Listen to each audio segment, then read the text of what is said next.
Hello everyone, class 9th. How are you beta? I hope you all will be fine. Okay, so today we have going to discussion the what beta? The atomic number, atomic mass, both concept. Okay, so what is a atomic number? First of all, we would go in discussion the atomic number. After that we complete the discussion with atomic mass. Okay so चलिए wait नहीं करते हैं और अपना जो class है उसको start करते हैं with atomic number.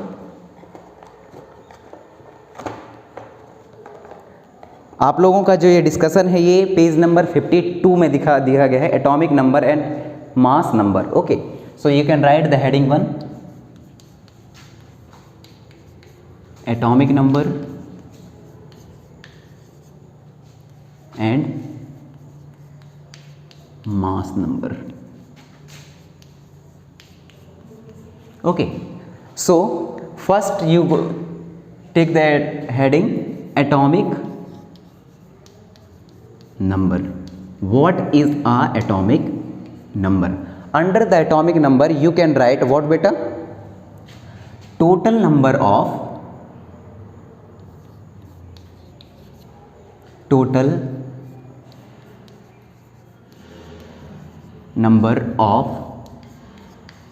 proton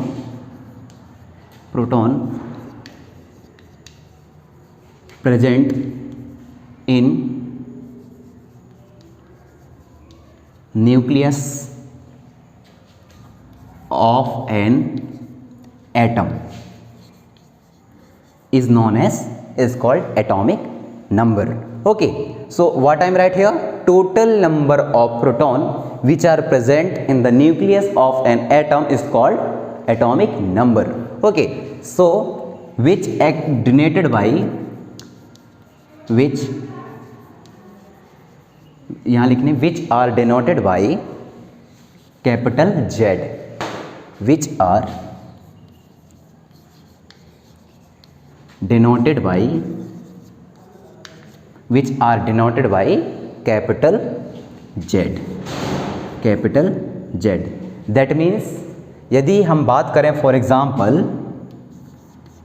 example बात करें कैपिटल जेड से शो किया जाता है। For example hydrogen, for example neon, for example oxygen.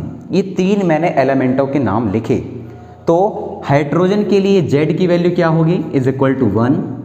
Neon के लिए जेड की वैल्यू क्या रहेगी? Is equal to 10। ऑक्सीजन के लिए जेड की वैल्यू क्या रहेगी? Is equal to 8। वाई? मुझे कैसे पता कि ये सारे नंबर रहेंगे? मैं ये तो जानता हूँ ना कि इनके एटॉमिक नंबर कितने होते हैं। ओके, सो हाइड्रोजन का एटॉमिक नंबर होता है 1, that's why it Z is equal to 1। Neon का एटॉमिक नंबर होता है 10, that's why the Z is equal to 10। Oxygen का एटॉमिक नंबर होता है 8, that's means Z is equal to 8। और these are the atomic number of particular element of hydrogen, neon and oxygen. तो जो हमने निकाले हैं, जैसे कि हाइड्रोजन के लिए 1 होता है, नियॉन के लिए 10 और ये क्या है ऑक्सीजन के लिए 8। दैट मीन्स क्या है? Total number of the proton in present in the total number of proton कहलाएगा क्या? टोटल नंबर ऑफ प्रोटॉन किस में प्रेजेंट है? हाइड्रोजन के न्यूक्लियस, हाइड्रोजन एलिमेंट के न्यूक्लियस में प्रेजेंट है। तो यही चीज़ें क्या है? इसकी एटॉमिक नंबर है। यही चीज़ें क्या है? इसके टोटल नंबर ऑफ प्रोटॉन है। और यही चीज़ें इसके क्या है? इसके टोटल नंबर ऑफ प्रोटॉन है। यहाँ तक कहीं आप लोगों को कोई दिक्कत नहीं जानी चाहिए एटॉमिक नंबर पे। दूसरा, यदि आप लोग हो गए यहाँ तक एग्जाम्पल लिख दिया और एटॉमिक नंबर के समझ गए, ये काफ़ी है। बात करते हैं एटॉमिक मास की। Okay, so you can write the new heading 1 atomic mass. इसको आप लोग मिटा दीजिए।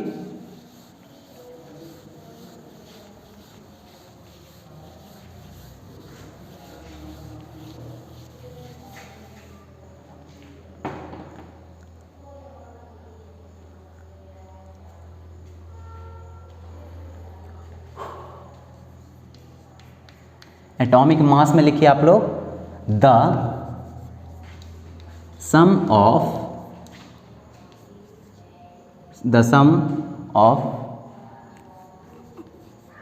total number,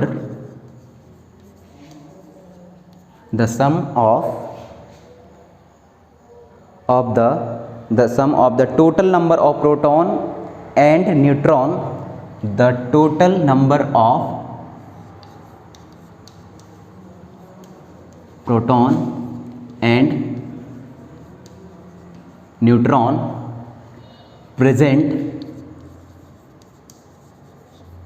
present in the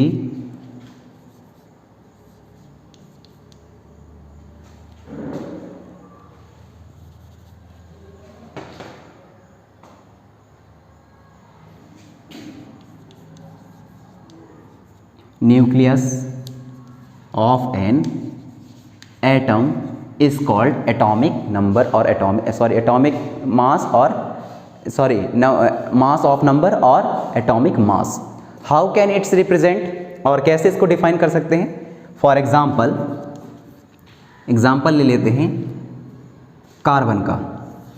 carbon का एटॉमिक नंबर कितना होता है बेटा? 6। दैट मीन्स, और इसका एटॉमिक मास कितना होता है कार्बन का? एटॉमिक मास कितना होता है कार्बन का? ये होता है 12 म्यू। दैट मीन्स ये 12 म्यू में total number of the proton कितने होंगे? 6 होगा, और total number of the neutron कितने होंगे? ये भी 6 होगा। अब इन दोनों को आपस में जब ऐड कर देते हो आप, तो यही दोनों जो है निकल के क्या आ जाते हैं? 12 म्यू निकल के आ जाते हैं। यहाँ तक कोई दिक्कत आप लोगों को नहीं जानी चाहिए। ये तो बात हुई कार्बन की। एक और एग्जाम्पल अपन लोग ले लेते हैं इसको समझने के लिए। एग्जाम्पल है एल्यूमिनियम का। That means this one. Aluminium का एटॉमिक नंबर कितना होता है बताइए? एल्यूमिनियम का एटॉमिक नंबर कितना होता है? काउंटिंग करिए कितना होता है। Hydrogen, helium, lithium, beryllium, boron, carbon, nitrogen, oxygen, fluorine, neon, sodium, magnesium,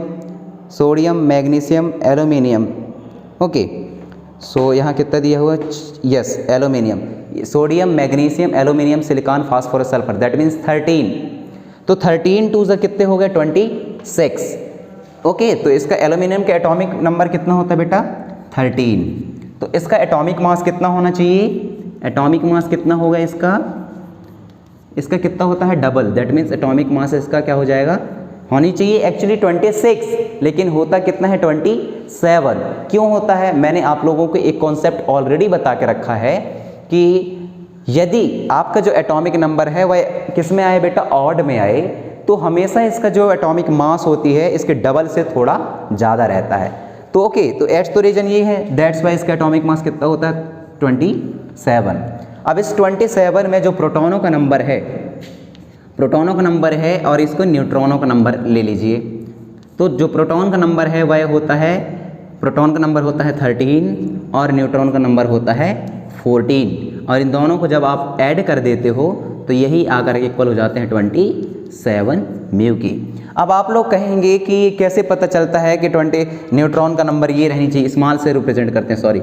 okay, सो ये total number of the proton neutron यहाँ ज़्यादा हो गए, तो यहाँ बहुत सारे केसेस में ऐसे होते हैं जिसमें total number of the proton में भी हाई हो सकते हैं, total number of the neutron में भी हाई हो सकते हैं comparison to the total number of proton. Okay, लेकिन यदि हमें बात करनी हो कि इसकी एटॉमिक नंबर की कितनी होगी, तो एटॉमिक नंबर के लिए आप लोगों को कभी भी कन्फ्यूजन में नहीं पड़ना है। किसी भी एलिमेंट का total number of the proton ही उसकी क्या होती है? एटॉमिक नंबर होती है। Okay, so this is your the atomic number and atomic mass calculation. Okay, I hope कि आप लोगों को समझ में आया होगा। और इसको रिप्रेजेंट किया जाता है, जैसे मैं बात करता हूँ नाइट्रोजन की, तो नाइट्रोजन के नीचे यदि 7 लिखा हो और इसके ऊपर यदि 14 लिखा हो, दैट मीन्स जो नीचे वाला है ये हमेशा डोनेटेड करता है एटॉमिक नंबर को, डिनोटेड कर रहती है ये, और जो ऊपर वाला नंबर है ये हमेशा एटॉमिक मास को डिनोटेड रहता है। इसमें कोई दिक्कत आप लोगों को नहीं जानी चाहिए। मिलते हैं नेक्स्ट क्लासेस में और अपन लोग बात करेंगे उसमें आइसोटोप की और आइसोबार की। और बेटा ये आपका आइसोटोप एंड आइसोबार ये आपके चैप्टर नंबर 4 का लास्ट टॉपिक है, और उसके बाद जो है अपन लोग उसके क्वेश्चन आंसर के साथ जो है नेक्स्ट चैप्टर पे चले जाएंगे। तो मिलते हैं नेक्स्ट क्लासेस में, तब तक खुश रहिए। थैंक यू सो मच, और बड़ों का आदर करते रहिए। Thank you.